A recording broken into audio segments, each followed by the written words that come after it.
नमस्कार किसान भाइयों, मेरा नाम है राकेश और आप देख रहे हैं राकेश फार्मिंग। किसान भाइयों, आज इस वीडियो में हम आपको एक ऐसी जबरदस्त स्प्रे खाद के बारे में बताएंगे जिसका प्रयोग यदि आप अपनी धान की फसल में बालियां निकलने के बाद में करते हैं तो आपकी जो धान की पैदावार है वह प्रति एकड़ 2 से 3 कुंटल बढ़ने वाली है। जी हाँ किसान भाइयों, यह इतनी पावरफुल खाद है कि धान में बालियां निकलने के बाद यदि आप इसका प्रयोग करते हैं तो आप इस साल बम्पर पैदावार प्राप्त कर सकते हैं। आपकी पैदावार डबल हो सकती है। तो किसान भाइयों, वह कौन सी खाद है, कितनी मात्रा में आपको प्रयोग करना है, जानने के लिए इस वीडियो को किसान भाइयों बिना स्किप किए पूरा अंत तक जरूर देख लीजिएगा। साथ ही मुझे पता है किसान भाइयों कि आप हमारे इस नए चैनल पर पहली बार आए हैं, तो कृपया सब्सक्राइब करके घंटी के निशान को जरूर दबाएं ताकि भविष्य में भी आपको ऐसी ही वीडियो की नोटिफिकेशन मिलती रहे। किसान भाइयों, जब हमारे धान के पौधे में बालियां 100% निकल आती हैं, बालियों में दाने का भराव होता है, यह स्थिति हमारे धान के पौधे के अंतिम स्थिति मानी जाती है। इसके कुछ ही समय बाद हमारी जो धान की फसल है वह पककर तैयार हो जाएगी। अब कुछ किसान भाइयों को ऐसा लगता है कि धान में बालियां निकल चुकी हैं, बालियों में दाने का भराव हो रहा है, तो अब हमें किसी भी प्रकार के खाद उर्वरक को डालने की आवश्यकता नहीं है, हमें ऐसे ही बम्पर पैदावार मिल जाएगी। लेकिन यह एक गलत फहमी है किसान भाइयों।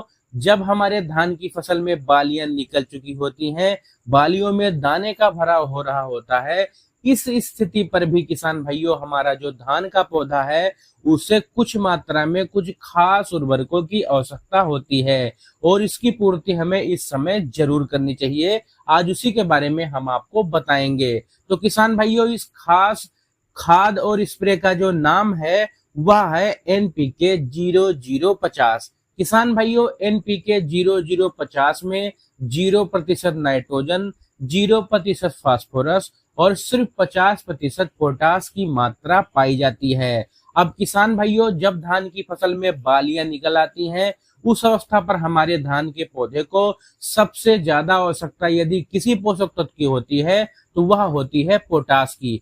पोटास यदि इस समय हमारे धान के पौधे में जाएगा किसान भाइयों, तो हमें बहुत सारे जबरदस्त फायदे देखने को मिलेंगे। जैसे किसान भाइयों, हमारे बालियों में यह जो दानों की संख्या है उसको बढ़ाएगा, फसल हमारी एक सार पकेगी किसान भाइयों।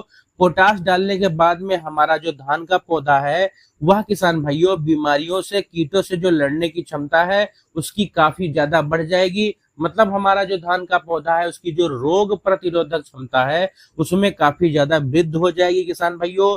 जो भोजन पत्तियों में बना रहता है उसे बालियों में ट्रांसफर करके किसान भाइयों पोटास एक अहम भूमिका निभाता है। यह हमारे जो दाने की क्वालिटी है किसान भाइयों उसको इम्प्रूव करता है। दाने की क्वालिटी मोटे, चमकदार और वजनदार बनाने में सहायता प्रदान करता है और यह हमारे पैदावार में भी काफी ज्यादा वृद्धि करता है। साथ ही किसान भाइयों, यह हमारा जो पौधा है उसका जो तना है उसको भी काफी ज्यादा मजबूत करता है, जिससे भविष्य में यदि तेज हवाएं चलती हैं किसान भाइयों तो भी आपकी जो धान की फसल है उसकी जो गिरने की संभावना है वह काफी ज्यादा कम रहती है। किसान भाइयों, अब बात करते हैं कि NPK 0050 को कितनी मात्रा में आपको प्रयोग करना है। किसान भाइयों, प्रति एकड़ के हिसाब से आपको लगभग 1 किलोग्राम NPK 0050 लेना है और लगभग 150 से लेकर 180 लीटर पानी में घोल बनाना है और इसका स्प्रे कर देना है। इसका रिजल्ट किसान भाइयों आपको बहुत बढ़िया और बहुत ही जबरदस्त देखने को मिलने वाला है। अब यदि किसान भाइयों आप स्प्रे के माध्यम से पोटास नहीं डालना चाहते अपनी धान की फसल में, तो आप दानेदार पोटास का भी प्रयोग कर सकते हैं।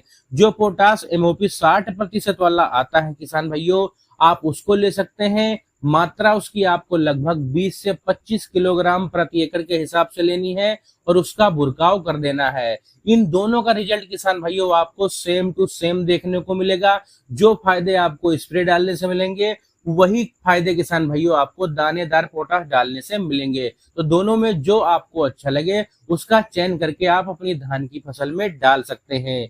अब जब आप इन खाद उर्वरकों का प्रयोग करें किसान भाइयों, उस अवस्था पर कुछ मुख्य बातें हैं जिनका आपको बहुत ही ज्यादा ध्यान रखना है। किसान भाइयों, जब आप एनपीके 0050 का स्प्रे करें, उस अवस्था पर आपके धान के पौधे में पर्याप्त मात्रा में नमी होनी चाहिए, क्योंकि किसान भाइयों किसी भी खाद उर्वरक का यदि हमें 100% रिजल्ट लेना है तो हमारे पौधे में नमी होना अत्यंत आवश्यक है। और वैसे भी किसान भाइयों, जब धान में बालियों का दाने का भरा हो रहा होता है, इस अवस्था पर हमारे धान के पौधे को सबसे ज्यादा नमी की आवश्यकता होती है। तो इस समय आपको अचानक सिंचाई बंद नहीं करनी है, थोड़े थोड़े अंतराल पर हल्की हल्की सिंचाई आपको जरूर से करते रहना है। ऐसा जब आप करेंगे किसान भाइयों, तो आपकी बालियों में 100% दाने का भरा होगा, दाने की क्वालिटी अच्छी आएगी और किसान भाइयों आपको बम्पर पैदावार प्राप्त होगी। तो किसान भाइयों, यदि आप भी अपने धान की फसल की पैदावार बढ़ाना चाहते हैं, तो धान में बालियां निकलने के बाद में आप इन दो खास उर्वरकों का प्रयोग कर सकते हैं, जिससे आपकी धान की पैदावार डबल हो सकती है। किसान भाइयों, अगर आपको हमारा यह वीडियो पसंद आया हो तो आप हमारे इस नए चैनल को सब्सक्राइब करें, वीडियो को लाइक करें और वीडियो को अन्य किसान भाइयों के साथ शेयर भी कर सकते हैं। वीडियो देखने के लिए आपका बहुत बहुत धन्यवाद।